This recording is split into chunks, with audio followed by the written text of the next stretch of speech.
Alhamdulillah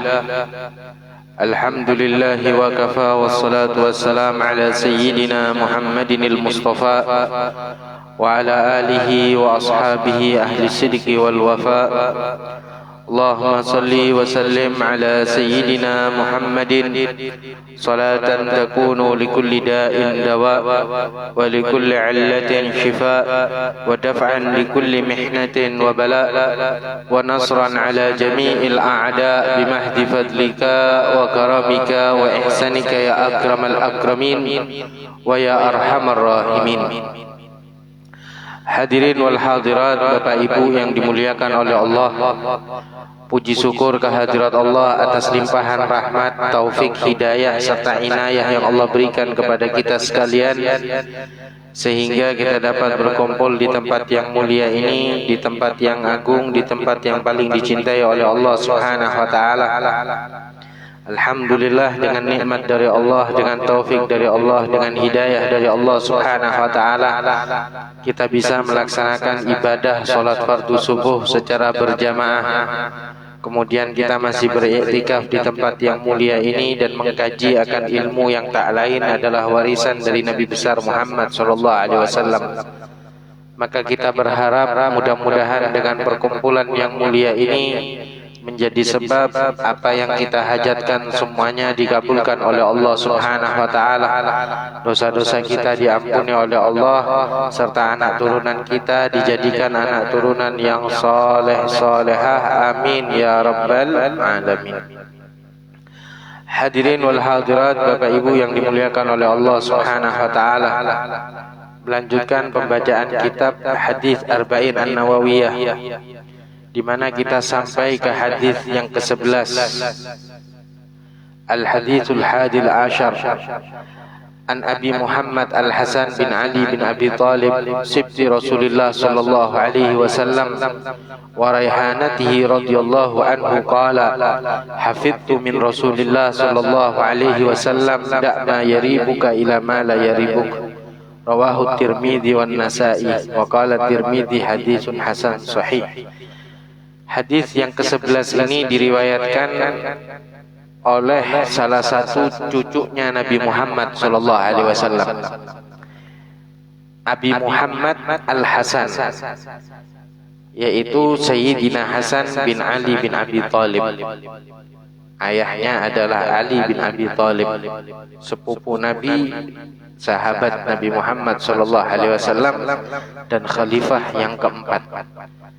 Ibunya tak lain adalah Sayyidatuna Fatimah Az-Zahra binti Rasul sallallahu alaihi wasallam.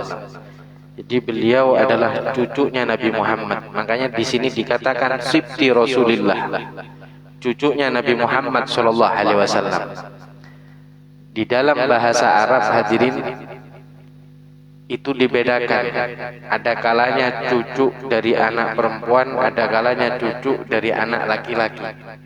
Kalau kita kan di Indonesia ini semuanya sama, ya cucu, kan begitu kan. Tapi kalau di dalam bahasa Arab dibedakan di dalam bahasa. Makanya di sini sibti Rasulillah atau sibtu Rasulillah. Sibit artinya cucu tapi dari anak perempuan. Ada kalanya cucu juga namanya hafid.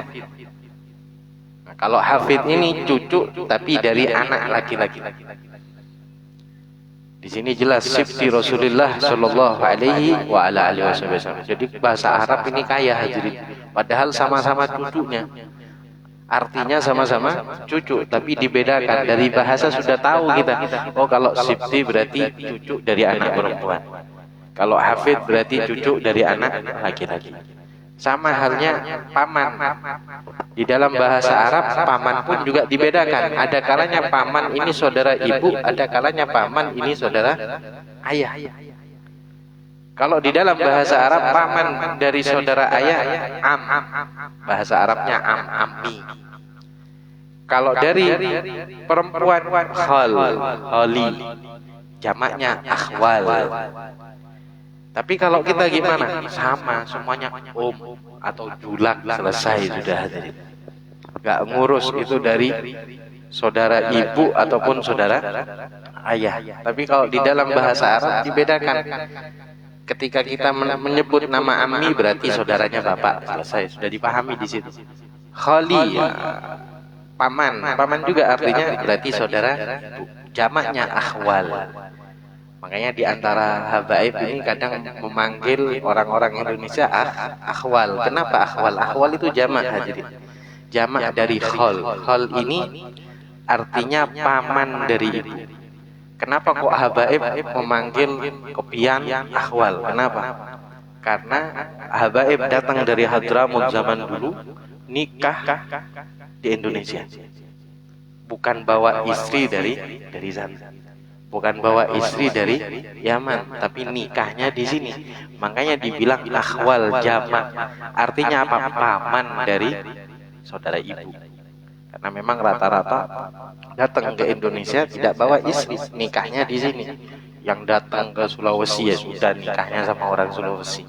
Yang nikah yang datang ke Madura, turun di Madura nikah sama orang Madura.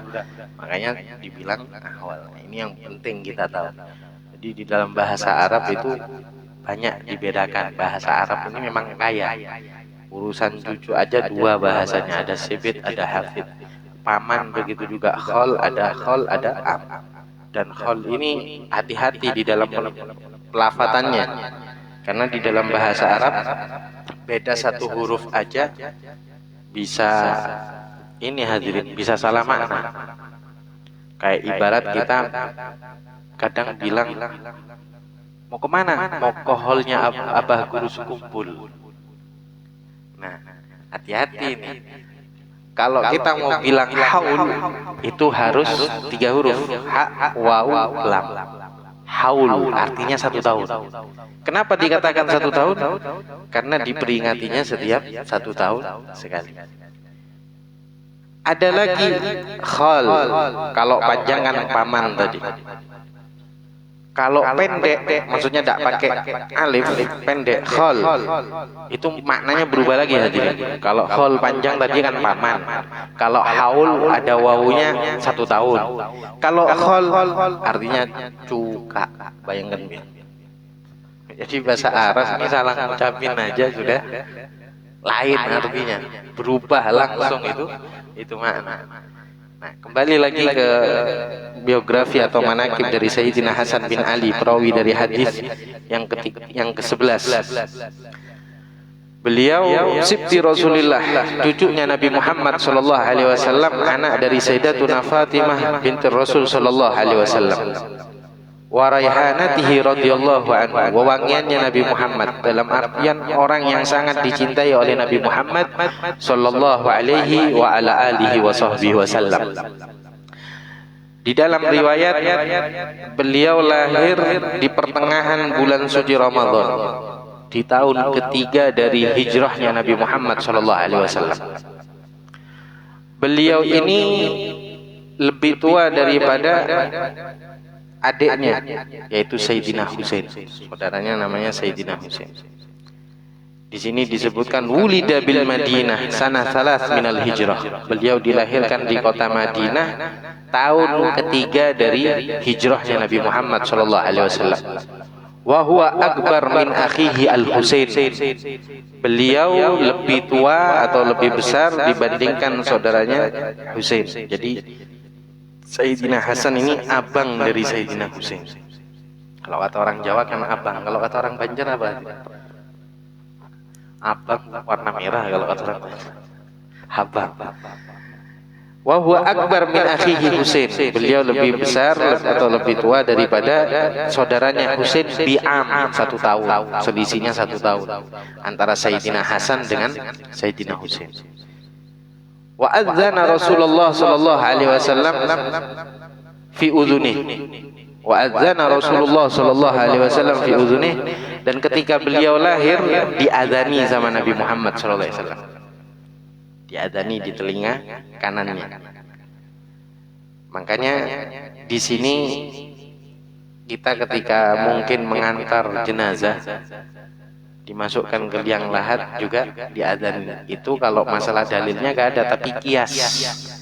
sebagaimana lahir dikumandangkan adzan, diletakkan di dalam liang lahat juga diadzanin di telinga kanan, telinga kirinya diikomatin. Jangan takbiran hadirin. Makanya orang ini harus bisa hafal adzan, karena ada orang saking senangnya punya anak mau adzan keliru. Biasanya Allahu Akbar, Allahu Akbar, asyhadu an la ilaha illallah, ya kan? Adzan Allahu Akbar, Allahu Akbar, Allahu Akbar, Allahu Akbar. Nah, ini karena berhubung enggak hafal adzan takbiran Allahu Akbar, Allahu Akbar, bingung hadirin. Ada kejadian begitu. Sunnah diadzanin. Bayi ketika lahir itu sunnah diadzanin. Dan Sayyidina Hasan ketika lahir yang memandangkan azan tak lain adalah baginda Muhammad sallallahu alaihi wasallam. Walaqabahu bitaqi was-sayyid wa kannahu bi Abi Muhammad wa sammahu Al-Hasan. Dan beliau diberi lakab bittaqi, orang yang takwa. At-taqi, orang yang takwa, was-sayyid, pemimpin. Wa kannahu bi Abi Muhammad wa sammahu Al-Hasan wa lam yakun yu'raf hadzal ism fil jahiliyah wa kadza ismul Husain. Beliau ini diberikan kunyah Abi Muhammad wa sammahu Al-Hasan, dan diberi nama juga oleh Nabi Muhammad Al-Hasan. Karena sebelumnya nama beliau ini dalam riwayat Sayyidina Ali ketika punya anak Sayyidina Hasan dinamai Haidar. Ada yang dalam riwayat juga mengatakan Al-Harb, dikasih nama Al-Harb. Harb ini artinya perang. Karena memang Sayyidina Ali ini jago di dalam urusan perang. Sampai punya anak Sayyidina Hasan lahir diberi nama Al-Harb, kemudian dirubah oleh Nabi Muhammad Al-Hasan. Dan sampai sekarang ya tetap Hasan, karena memang nama itu yang memberikan tak lain adalah Nabi Muhammad SAW. Bahkan walam yakun yu'raf hadal isim, belum pernah dikenal nama ini di zaman jahiliyah. Tapi berarti gak ada di zaman jahiliyah ini nama Al-Hasan. Pertama kali yang menyandang nama Al-Hasan adalah Sayyidina Hasan, yaitu cucunya Nabi Muhammad. Karena sebelumnya tidak ada nama seperti nama Al-Hasan tersebut di zaman jahiliyah. Begitu pula nama Al-Husain, gak ada. Cuman cucunya Nabi Muhammad SAW. Di zaman jahiliyah gak ada nama Al-Hasan, gak ada nama Al-Husain. Kalau zaman sekarang sudah banyak, karena semuanya ngikut cucunya Nabi Muhammad SAW. Saking banyaknya nama Hasan sampai dijulukin sudah. Hasan apa, Hasan ini, Hasan itu, macam-macam sudah. Kalau di kelas itu ada 3 Hasan, Hasan A, Hasan B, Hasan C, diberi julukan. Waruya anil Barra annahu qala ra'aitu Rasulullah sallallahu alaihi wasallam wadi'an al-Hasan ala atiqihi wa huwa yaqul Allahumma inni uhibbu fa ahibbah. Di dalam satu riwayat salah satu sahabat Barra mengatakan, ra'aitu Rasulullah, aku melihat Nabi Muhammad sallallahu alaihi wasallam wadi'an al-Hasan ala atiqihi, meletakkan Sayyidina Hasan di pundaknya, di pangku, digendong pundaknya. Wa huwa yaqul, kemudian Nabi mengatakan, Nabi berdoa, Allahumma inni uhibbu, ya Allah, sungguh aku cinta kepada Sayyidina Hasan. Fa'ahibbah, maka cintailah Sayyidina Hasan.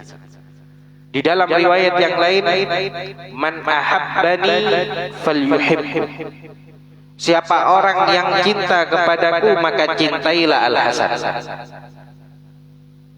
Wal yu'lam syahid al-ghaib, Allahumma inni uhibbu wa ahibbu man yuhibbu fa ahibba man yuhibbu salasa marrat. Di dalam riwayat yang lain Nabi mengatakan, sungguh ya Allah, aku ini cinta kepada Sayyidina Hasan. Siapa orang yang cinta kepadaku, cintailah Al-Hasan. Dan Nabi juga memerintahkan ketika itu di hadapan para sahabat untuk memberikan kabar kepada yang lain. Allahumma inni uhibbu, ya Allah, sungguh aku cinta kepadanya, wa ahibbu man yuhibbu, dan aku cinta terhadap orang yang mencintai Sayyidina Hasan. Artinya hadirin, orang yang cinta sama Sayyidina Hasan bakal dicintai Nabi Muhammad SAW. Di antaranya bagaimana kita bisa cinta? Ya di antaranya kita harus kenal siapa sih Sayyidina Hasan. Makanya dengan baca namanya, manaqibnya, biografinya, mudah-mudahan timbul rasa cinta kita kepada Sayyidina Hasan, kepada cucu-cucunya Nabi Muhammad SAW, dengan harapan kita juga dapat cintanya Nabi Muhammad SAW. Fa'ahibba man yuhibbu. Bahkan Nabi minta kepada Allah, ya Allah, cintailah orang yang mencintai Sayyidina Hasan. Nabi bilang, aku cinta kepada Sayyidina Hasan dan aku cinta kepada orang yang mencintainya, dan berharap Allah juga mencintai orang yang mencintai Sayyidina Hasan. Jadi Sayyidina Hasan ini cucunya Nabi Muhammad, orang yang sangat dicintai oleh Nabi Muhammad sallallahu alaihi wa ala alihi wasallam. Beliau diberikan julukan Sayyid. Sayyid ini pemimpin. Jadi di dalam riwayat itu Nabi mengatakan, inna ibni hadza sayyid. Sesungguhnya Hasan ini, anakku ini sayyid. Dan beliau berharap la'allallah an yusliha baina fi'atain 'azimatin minal muslimin. Inna ibni hadza sayyid wa la'allallah an yusliha bihi baina fi'atain 'azimatin minal muslimin. Nabi mengatakan di dalam salah satu ucapannya tentang Sayyidina Hasan, sesungguhnya Hasan ini anakku sayyid, seorang pemimpin. Wala Allah, dan aku berharap kepada Allah dengan Sayyidina Hasan ini kelak akan mendamaikan dua kubu dari kaum muslimin yang sama-sama besar. Ini memang sudah ditebak sama Nabi hadirin. Sayyidina Hasan masih kecil ketika itu Nabi sudah mengatakan demikian.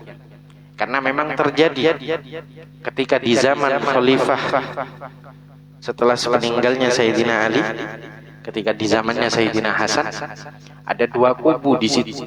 Ada kubu yang pro kepada Sayyidina Hasan, ada kubu yang pro kepada salah satu sahabat yang juga berharap sahabat ini yang menjadi pemimpin ketika itu. Sampai mau jadi perang ketika itu, bayangkan biar. Ini sama-sama kaum musliminnya, sama-sama orang muslimnya. Nabi sudah katakan di awal ketika Sayyidina Hasan lahir, Nabi bilang, ini tuan, ini Sayyid, pemimpin ini, nanti dia yang akan mendamaikan. Ketika Khalifah Sayyidina Ali selesai, beliau meninggal dunia, digantikan oleh anaknya ketika itu, sempat Sayyidina Hasan. Di zaman Sayyidina Hasan ini dua kubu, yang satu pro Sayyidina Hasan, yang satu pro kepada salah satu sahabat juga yang menginginkan sahabat tersebut menjadi pemimpin. Sampai mau jadi peperangan ketika itu, apa kata Sayyidina Hasan? Sudah, gak usah perang, gak usah tengkar. Ini kamu pengen jadi pemimpin, sudah, kepemimpinanku aku berikan kepadamu, sudah, gak usah tengkar. Bayangkan pian, ini hakikat pemimpin hadirin. Hakikat pemimpin, jaga rakyatnya bagaimana caranya tidak sampai tengkar satu sama yang lain. Bukan kemudian tambah ngompori, tambah manasi dan lain sebagainya. Ini hakikat pemimpin seperti Sayyidina Hasan. Jadi beliau ini orang yang paling mirip dengan Nabi Muhammad SAW. Wajahnya, akhlaknya, perangainya paling mirip sama Nabi Muhammad sallallahu alaihi wasallam. Sampai pernah Sayyidina Abu Bakar As-Siddiq radhiyallahu taala anhu ketika jalan dengan Sayyidina Ali, kemudian melihat Sayyidina Hasan lagi main. Apa kata Sayyidina Abu Bakar As-Siddiq? Bi abi syabihun bin Nabi. Aku bersumpah dengan nama ayah, syabihun bin Nabi, ini anak lebih mirip sama Nabi Muhammad SAW. Laisa syabihan bi Ali, tidak mirip sama bapaknya yaitu Ali. Di Sayyidina Hasan dalam riwayat itu paling mirip sama Nabi Muhammad, paling mirip sama Rasulullah di dalam wajahnya dan lain sebagainya. Kemudian adapun Sayyidina Husain, ada yang meriwayatkan pusar ke bawah lebih mirip sama Nabi Muhammad, cara jalannya dan lain sebagainya mirip dengan Nabi Muhammad sallallahu alaihi wa ala alihi wasallam. Dalam riwayat banyak orang yang menginginkan untuk mendapatkan menantu seperti Sayyidina Hasan. Dalam riwayat Sayyidina Hasan ini hadirin nikahnya itu lebih dari 125 kali. nikahnya lebih dari 125 kali. Sampai bapaknya Sayyidina Ali itu bilang, "Pengumuman sudah, jangan berikan anakmu sama Sayyidina Hasan cucuku, kalau enggak nanti dicerai loh." Saking enggak ininya. Tapi orang-orang gimana? Berharap punya cucu dari Sayyidina Hasan. Ini jelas. Bayangkan pian gantengnya luar biasa Sayyidina Hasan, dapat 1% dari Sayyidina Hasan dapat cucu ganteng banget hadirin. Makanya berebut ingin punya menantu seperti Sayyidina Hasan. Diberikan itu anak perempuan. Sampai Sayyidina Ali pengumuman, sudah jangan dinikahkan, kalau enggak dicerai nanti. Di dalam riwayat beliau ini mingkah wa mitlak. Sering nikah, sering mentalak. Karena memang nggak boleh di dalam syariat Islam orang itu melebihi 4 nikah. Mengumpulkan lebih dari 4. Kalau tidak salah pernah kita jelaskan di sini. Berbeda sama Nabi. Kalau Nabi Muhammad jelas lebih dari 4 nggak masalah. Makanya ada beberapa hal yang dilakukan oleh Nabi Muhammad tapi tidak boleh dilakukan oleh umatnya. Jangan kemudian kita pahami Nabi ini banyak istrinya, pernah mengumpulkan lebih dari 4, kita mau niru. Enggak, belum tentu di situ sunnah. Ada beberapa pembahasan di dalam kitab fikih. Nah, adapun kita umatnya boleh cuma 4. Ngumpulkannya. Misal ada yang meninggal 1 atau dicerai 1, boleh lagi nambah. Nah, di sini dihitung beliau nikah kurang lebih sampai 125 kali. Sayyidina Hasan. Ada beberapa juga sesuatu yang di situ diharamkan untuk kita tapi dihalalkan untuk Nabi. Semisal apa, kayak puasa wisol, pernah kita jelaskan di sini. Puasa wisol itu puasa yang nyambung hadirin. Sekarang puasa maghrib tidak buka, besoknya puasa lagi, nyambung lagi. Nah, ini puasa wisol ini berat. Ini diperkenankan untuk Nabi, tapi tidak diperkenankan untuk umatnya Nabi Muhammad Shallallahu Alaihi Wasallam. Begitu pula urusan nikah. Makanya di sini kalau kita baca riwayat nikah 125 kali, apakah mengumpulkan 125? Jawabannya tidak mengumpulkan lebih dari 125. Tapi beliau mentalak atau ada yang meninggal dan lain sebagainya, nikah sampai 125. Kalau ada yang lebih dari ini haram hadirin. Hati-hati. Kalau mengumpulkan lebih daripada 4 istri, dalam artian ada orang berapa pian bininya? Ulun 7 misalnya. Lu pian kumpul semuanya? Iya, kumpul semuanya 7. Ini zina hadirin. Yang lebih dari 4 tersebut dihukumi zina.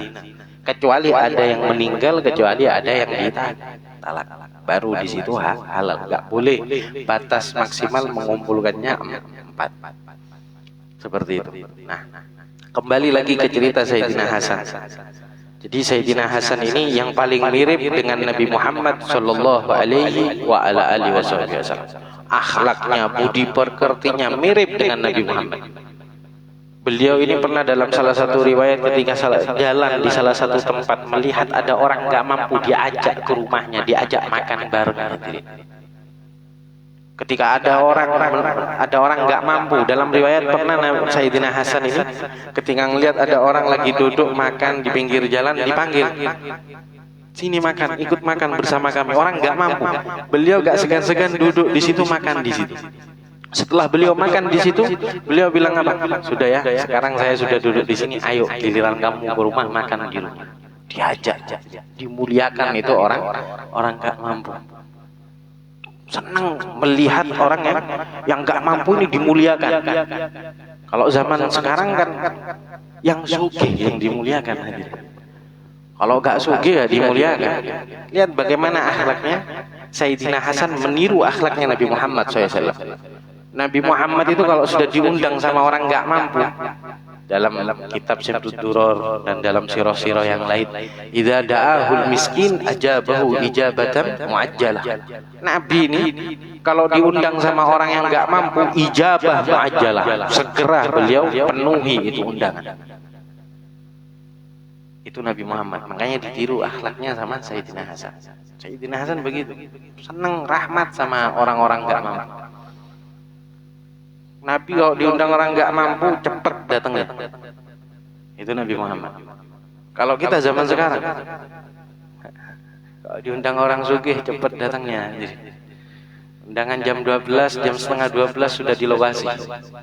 Kalau diundang orang nggak mampu, wah, gerimis sedikit alasan nggak bisa hadir. Kalau diundang orang sugih, greges, meriang, nggak enak badan, berangkat hadirin pakai jaket. Itu kalau diundang orang sugih. Kalau diundang orang miskin, sakit sedikit sudah nggak berangkat. Kadang nggak sakit, pura-pura sakit hadirin. Itu kalau diundang orang nggak mampu. Ini lihat bagaimana akhlaknya beliau luar biasa. Dan ini banyak ditiru oleh para salaf, para orang-orang mulia zaman dahulu.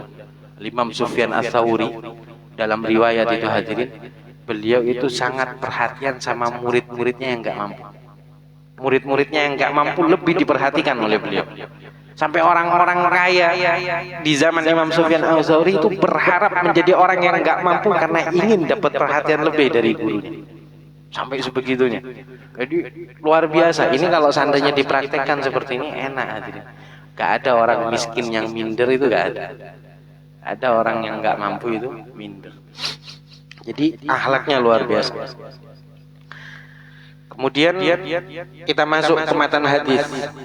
Kalau kita cerita ini panjang hadirin Sayyidina Hasan. Setidaknya kita kenal sama beliau, kita baca riwayat atau biografi beliau dengan harapan kita dapat berkahnya.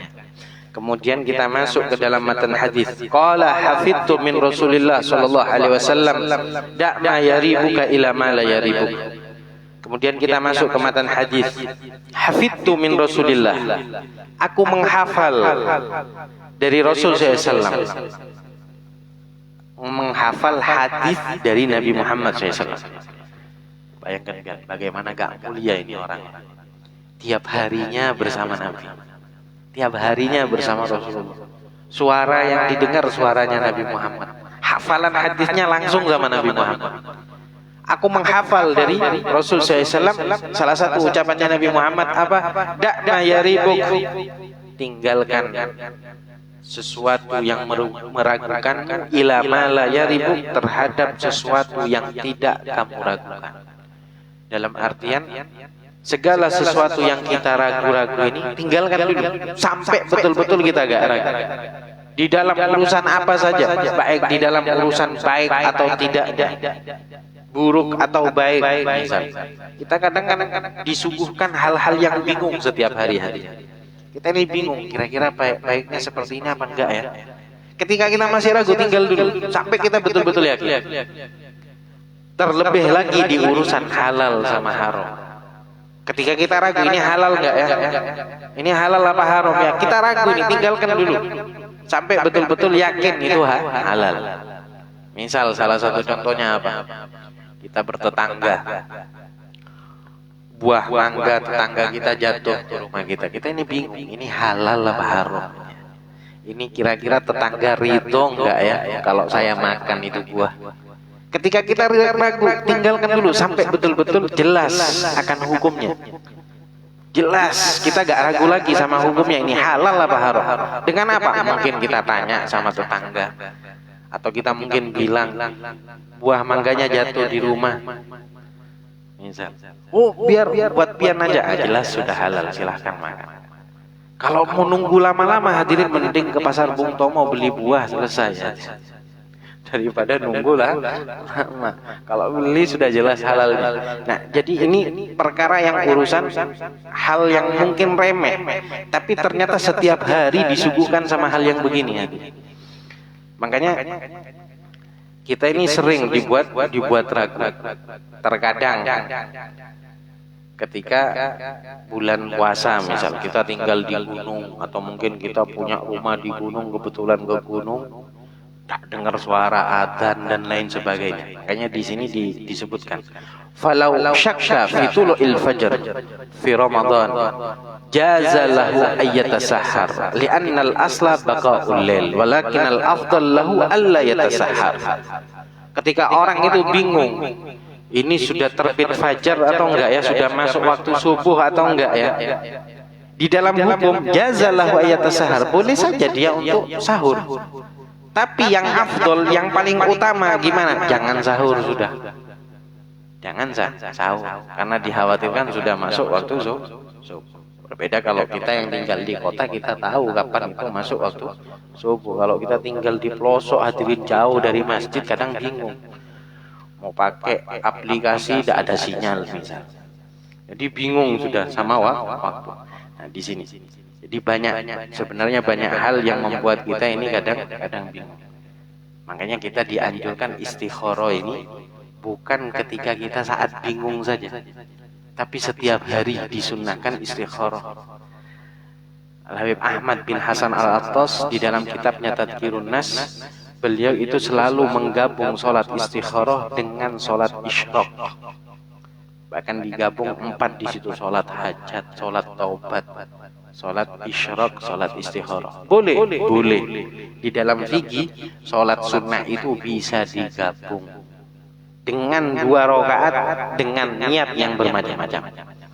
Kayak misal kita habis wudu di sini misal di masjid, wudu kita masuk ke masjid, kita kan disunnahkan tahiyatul masjid. Ada lagi sholat sunnah wudu, habis wudu itu sholat sunnah wudu. Atau mungkin qobliyah juga, qobliyah duhur misal mau sholat duhur, boleh digabung. Boleh digabung dan dengan 2 rakaat tersebut dapat pahalanya semuanya. Berbeda kalau kita cuma sholat qobliyah aja misal, ya sudah kita dapatnya qobliyah, kita nggak dapat fadilah sholat sunnah wudu. Makanya Nabi mengatakan apa? Innama likulli imri'in ma nawa. Setiap segala sesuatu itu tergantung dengan apa yang diniatkan. Dengan 2 rakaat kita niatnya macam-macam, dapat semuanya hadirin. Kalau cuma niat satu aja ya sudah dapatnya ya satu itu aja. Makanya mending niatnya banyak. Makanya Al-Habib Ahmad bin Hasan Al-Attas di dalam kitabnya Tadhkirun Nas, beliau itu menyarankan ketika kita sholat isyraq atau sholat sunnah duha dan lain sebagainya, kita gabung sholat sunnah isyraq, kita gabung misal dengan sholat istikharah, sholat hajat, sholat tobat, dan mungkin kalau yang baru wudu langsung digabung dengan sholat sunnah wudu. Itu diperkenankan. Di dalam syariat, di dalam mazhab kita Imam Syafi'i boleh perkara sunnah itu digabung. Tapi kalau yang wajib tidak boleh digabung dengan yang wajib. Sholat subuh tadi misal, sholat fardu subhi sama qodaan yang kemarin ya Allah misal, nggak bisa di sini. Nggak bisa punya kodok, kemarin nggak sholat subuh, bangunnya kebablasan, digabung dengan sholat subuh yang tadi, nggak bisa. Karena sholat qodok juga wajib. Perkara apapun itu, perkara sunnah bisa digabung, perkara wajib tidak bisa digabung dengan yang wajib. Tapi perkara yang wajib bisa digabung dengan perkara sunnah. Tadi kan wajib sama wajibnya hadirin. Sholat subuh wajib. Kemarin meninggalkan sholat subuh, berarti kan dia punya tanggungan sholat subuh. Wajib dia mengqodok. Digabung dengan subuh yang tadi, nggak boleh di sini. Atau mungkin puasa sunnah bisa digabung dengan sunnah-sunnah yang lain. Misal hari Senin itu kan disunnahkan puasa hari Senin. Ternyata hari Senin ini bertepatan juga tanggal 10 Muharram Asyura. Kita puasa di situ tanggal 10 Muharram. Jangan cuma diniatkan 10 Muharram aja, tapi niatkan juga puasa hari Senin. Biar kita dapat keutamaan puasa hari Senin. Itu kalau sama-sama sunnah. Atau mungkin yang wajib bisa digabung dengan yang sunnah. Misal kita punya qodok puasa tahun yang lalu. Misal kita puasa Muharram, sunnah kan puasa Muharram, boleh nggak digabung dengan qodok puasa tahun yang lalu? Boleh, wajib sama sunnah. Tapi tidak bisa digabung sesuatu yang sama-sama wajib. Misal punya qodok puasa, terus pian nadarkan itu puasa sunnah. Ketika puasa sunnah dinadarkan, hukumnya menjadi apa? Wajib. Maka di sini tidak bisa kita gabung gitu. Puasa Muharram yang kita nadarkan digabung dengan puasa qodok. Wajib sama wajib gak bisa, tapi wajib sama sunnah bisa. Sunnah sama sunnah bisa. Nah, kembali lagi ke masalah tadi. Makanya manusia ini kan sering dibuat bingung hadirin.